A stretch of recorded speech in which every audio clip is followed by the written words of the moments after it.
क्या आपको कभी ऐसा फ़ील हुआ है कि यहाँ पे बहुत सारे जो रिज़ल्ट्स हैं, वो कुछ छोटे-छोटे एफ़र्ट से आ रहे हैं और ये कोई कोइंसिडेंस नहीं है, ये एक तरह का प्रिंसिपल है जो कि हम यूज़ कर सकते हैं, which is called 80-20 rule and definitely it is gonna change the way you work, way you think और वे you live.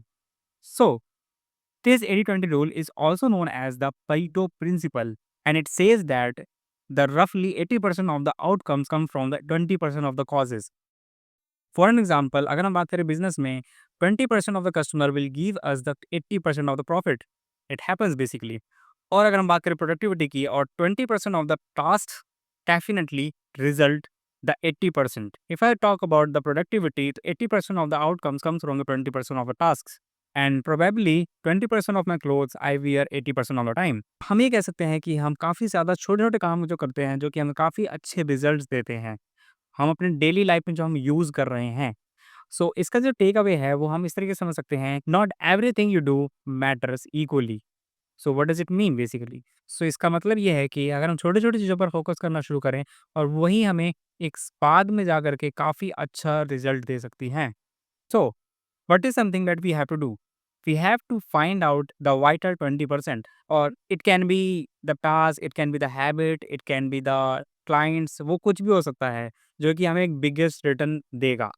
Now the question is कि हम किस तरीके से 80-20 रूल को अप्लाई कर सकते हैं। मैं अपने 80-20 रूल को किस तरीके से यूज़ करता हूँ, मैं आपको बताता हूँ। आई identify the 20% of the task जो कि मुझे बिगेस्ट रिटर्न देने वाले हैं और the which will give me the most value in longer term. And the second thing is eliminating the rest. जो भी टास्क बच गए उसको एलिमिनेट कर दो या फिर उस काम को रिड्यूस कर दो, simple. And the third thing is आपने सारी चीज़ें कर ली, लेकिन रेगुलरली आपको रिव्यू करने पड़ेंगे कि आपने जो 20% एफर्ट लगा रहे हो चीज़ों पर, क्या वो वर्क कर रही है या नहीं? अगर वो नहीं कर रही हैं, then you have to change the 20%। इसका एक सबसे ज़्यादा अच्छा एग्ज़ाम्पल जो मुझे लगता है, वो ये है कि आप जब जिम में जाते हो, अगर आप नहीं जा रहे हो, तो आप किसी अपने दोस्त से पूछ सकते हो जो जिम में जाता है, कि कुछ एक्सरसाइज़ ऐसी होती हैं जो कि कंपाउंड एक्सरसाइज़ेज़ होती हैं और अगर आप कंपाउंड एक्सरसाइज़ेज़ करोगे तो वो एक से ज़्यादा मसल को टारगेट करती हैं। It will definitely gonna put you into the 80-20 rule और the I can say the principle. So, if you want better result with the less effort, so you have to try it out. Definitely, it would be definitely gonna makes a massive change. Bye bye.